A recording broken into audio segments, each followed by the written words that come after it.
The secret I took from my brother. I have lived most of my adult life pretending I earned what I have.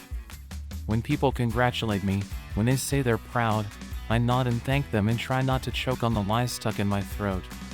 I tell myself that everyone bends the rules a little, that luck favors the bold, that I only did what anyone else would have done in my place. But there's a difference between catching a break and breaking something that wasn't yours to touch. I didn't just borrow opportunity, I stole it. And the person I stole it from was my own brother.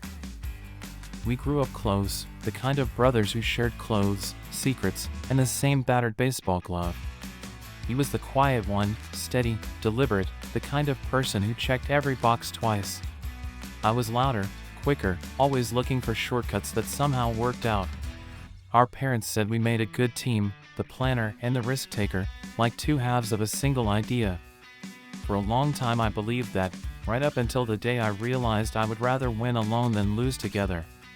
That was the first small betrayal, and it didn't feel like betrayal at all, it felt like breathing.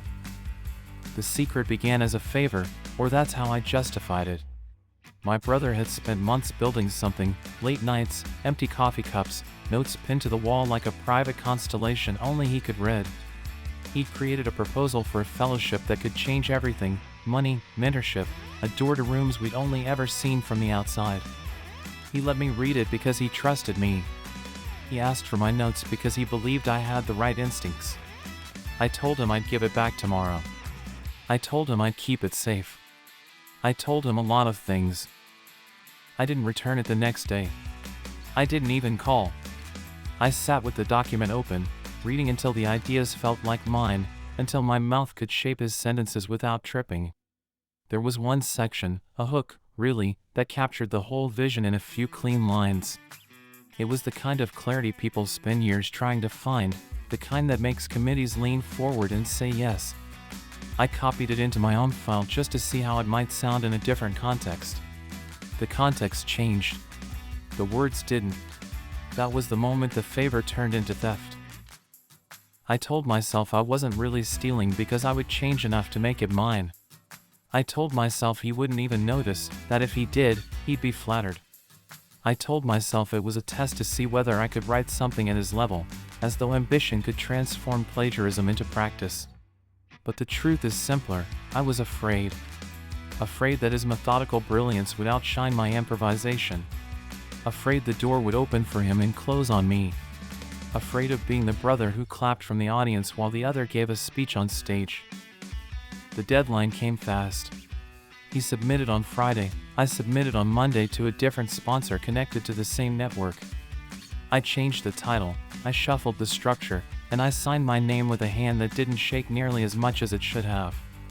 When the confirmation email arrived, I felt a spark of guilt and then a wave of relief so strong it made my knees weak. I told myself it would all wash out in the end. Two brothers with two proposals and plenty of opportunity to go around.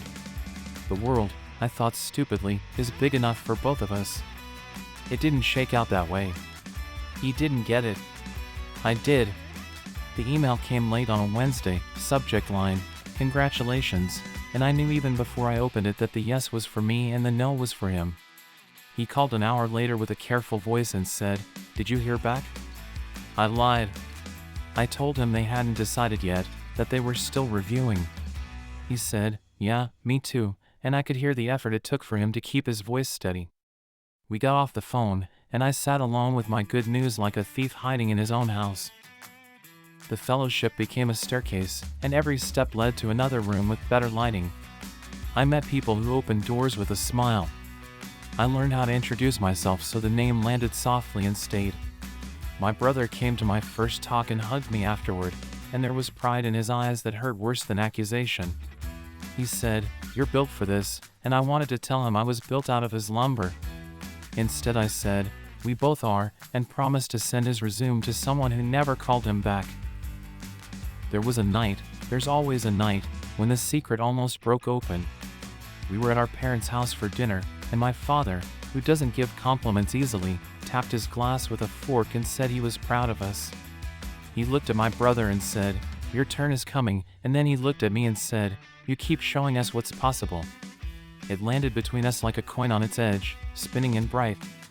I thought my brother would say something sharp or stand up and leave, or at least glance at me with the kind of look that sets a life on fire. He didn't. He smiled and helped our mother clear the dishes, steady as ever. What kept me up nights wasn't the fear of being caught, it was the fear of being forgiven.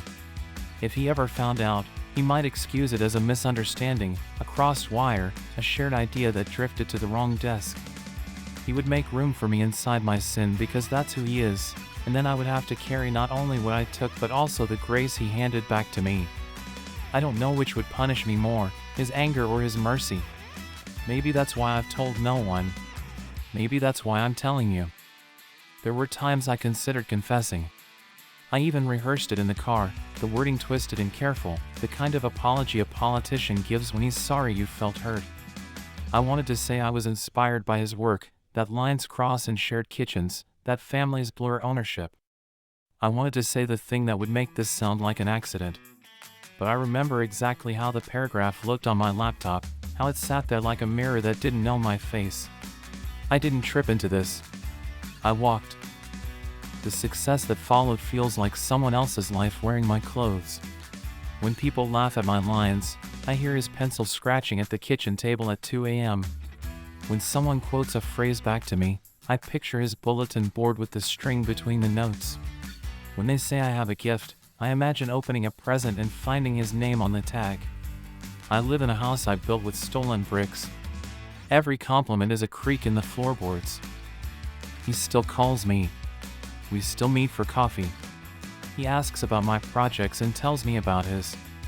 He is generous with praise in a way that makes me want to rip the truth out of my throat and set it between us like a guilty animal. But the longer I carry this, the more I understand that confession isn't a gift you give the person you hurt. Sometimes it's just a way to make yourself feel cleaner while they drown in the water you stirred. If I tell him now, I take his past and make it about my conscience. If I stay silent, I take his future and keep it in my pocket. Either way, I am still taking. I've tried to make it right in small ways that don't look like restitution. I send his work to people quietly. I pass on opportunities that fit him better than me and then pretend I forgot to mention it when someone else gets the slot. I pitch his name in rooms he can't get into yet, and when it works, I act surprised with everyone else. These are gestures, not justice. They are arrangements of chairs on a deck with a hole in it. The ship is still going down, it just looks tidy while it sinks. Sometimes I think about the day when this will all split open, because secrets don't last forever, they calcify and then crumble. An old email will surface. A draft will match too closely. Someone who was in the room will remember a sentence they shouldn't. I run through the scenario the way people run through fire drills. I tell myself I'll own it instantly, I'll step into the center of the room and surrender the floor, I'll say the plain thing plainly. I hope that's true. I don't know if it is. There is a photograph on my brother's fridge from when we were kids. We're on the curb with our bicycles, scrape knees shining, holding up ice pops like trophies.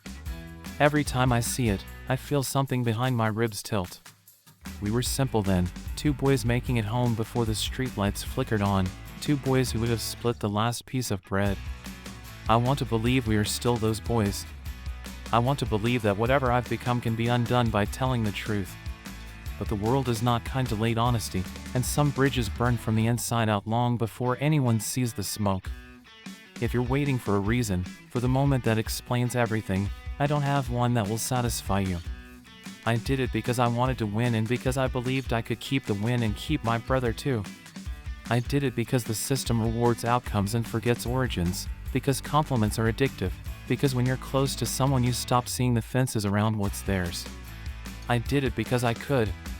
And I kept it because it worked. This is not a redemption story. I haven't turned myself in. I haven't risked my place to fix the ledger.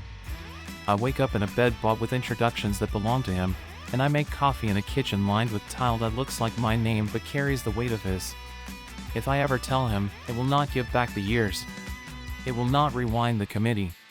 It will not reopen the door and ask them to choose again. It will only make a new wound shaped like the truth.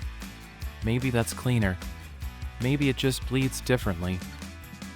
I used to think the worst thing I could imagine was my brother hating me.